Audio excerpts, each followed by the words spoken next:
What's going on, guys? I hope you're having a great day out there today, guys. We're going to take the new Extra 330 odd for a little flight. I'm going to bring you guys along. I know I haven't been getting a lot of plane footage recently. I'm hoping today I can get a little bit, at least put together a short video with this one. And any of you guys that don't know, this is actually the second one of these I've had. Unfortunately, the first one I got, I was having a ton of fun with, was getting really comfortable with it, a little too comfortable, and I ended up lawn darting her full speed into the ground. I was pulling some tricks that I shouldn't have been doing, way too low to the ground. I've been getting a little better and better each time I take this thing out with the 3D flying, learning, and continuing to work on it. I'm definitely a work in progress. But having a lot of fun with the plane and the journey here, honestly. And this is actually the first pilot from the first plane because it got completely ejected out of there. The whole plane was just absolutely demolished. There was nothing left straight or in one piece. There was foam and stuff everywhere.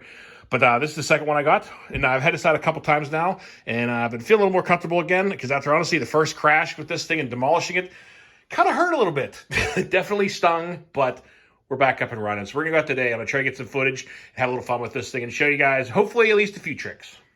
Now, when I first started out here flying, I was running all the Spectrum batteries and all my planes and everything. And now that I've been kind of figuring things out and figuring out what things working here, these have been the batteries now I'm running in the Extra 330 and also over there, my air tractor, which are both 4S planes. I'm running these SMC 3400 ADC 4S lipos, and these things are running great in here.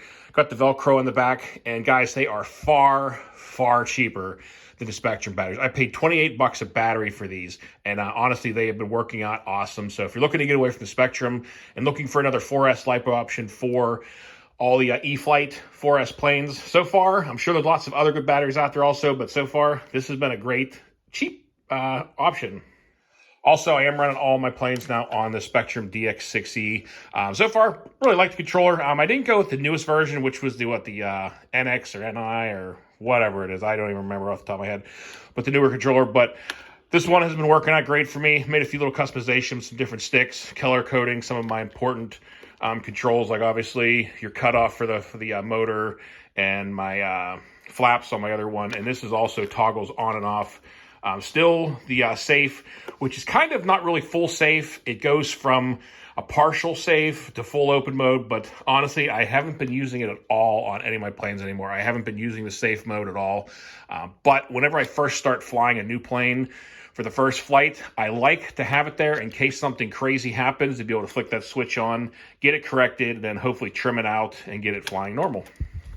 Also, I've noticed recently on some other YouTube videos out there, and also some really large YouTubers, it seems like flying has been kind of catching on amongst the YouTube world recently. Just over the last couple weeks, I've been noticing a lot of other people getting into flying and learning how to fly. You know, guys, I have a ton of fun with the cars, but, you know, it has been fun and a great learning experience, learning how to fly, and it just adds one more thing and one more enjoyment to the hobby. And don't be scared of it. You know, go out there, talk to some guys, pick out the right plane. I see too many guys go out there and immediately buy their first plane and go buy something like this or some sort of warbird. Not the best idea. Start out small, build your way up, enjoy the hobby. Don't go out there and get something ridiculous and immediately crash it and get frustrated. Do a little bit of research, and you'll definitely have fun. So as we're heading down the little road here into a beautiful flight field up here that I recently joined, absolutely been loving this, guys, by the way. Joining the flight club has been one of the best things. Beautiful place to fly. You don't have to worry about, getting in anybody's way. You don't have to worry about hitting stuff. It's just been a great group of people up here at, it's called BAMS, the Butler Area Modeling Society. Been a lot of fun. Really enjoyed this over the summertime. Also, my nephew Brody had recently joined up here, and he just got his wings, and it has just been a great experience.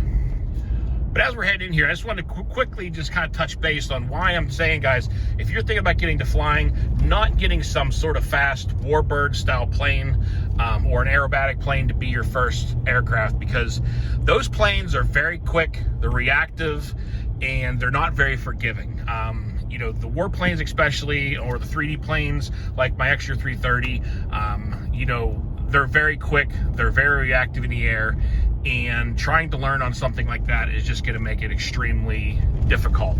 That's why, something like the Apprentice, or I think it's the Aero Scout, stuff like that, that's a little slower movement is definitely the best way to go off the bat, because until you get used to the stick control and the reaction time on things, going with, one of the Warbirds or something like that, it's going to make yourself have a bad day.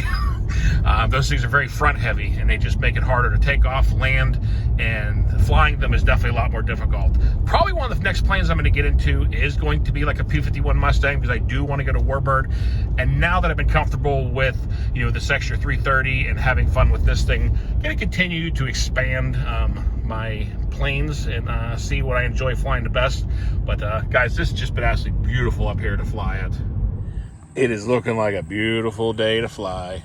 Look at those skies. So we do have a little bit of wind up here. It's showing about like 7-mile-per-hour winds, and on and off gusts of around 15.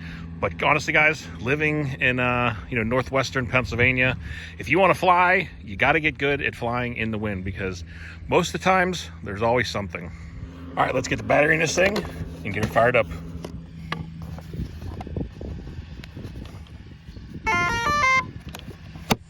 Now she's fired up. We test everything, make sure everything's controlling normal.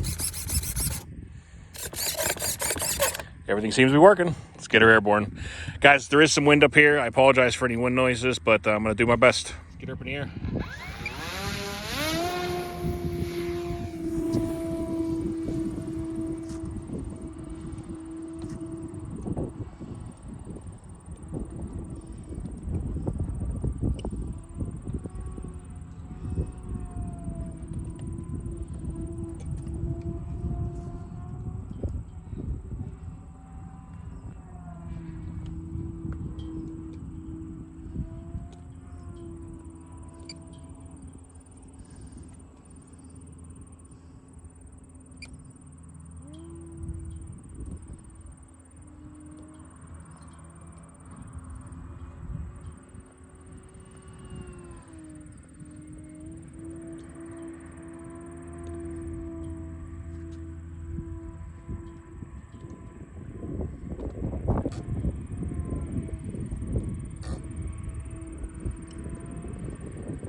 All right, guys, I'm going to try to get a little bit more footage, but as you can see, trying to spot the plane and zoom in with just having a fixed tripod does not work that great. That's why I don't do a lot of videos with the planes, honestly, because recording is kind of difficult if I don't have somebody here, and the wind is picking up pretty crazy up here. But I'm going to get one more battery pack in, try to record a little bit, and we're going to finish this out.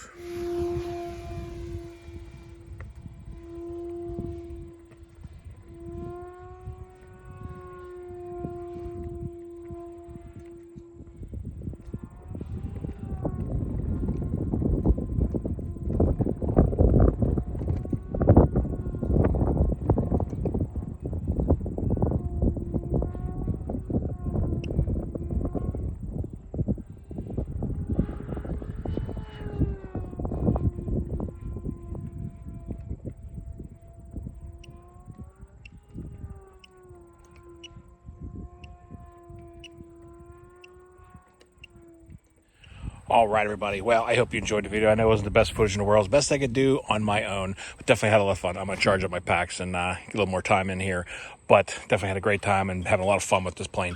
Also, on these battery packs, guys, these are the 3400 milliamp SMCs. As far as flight time goes with these, if you're running this thing wide open pretty much the whole time, you get about 4.5 to 5 minutes.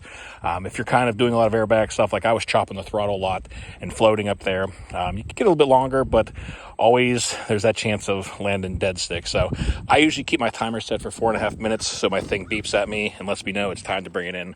But having a lot of fun with this, and I hope you guys enjoyed it. But that's going to do it for today. So until next time, y'all be safe, be careful out there. Peace out, everybody.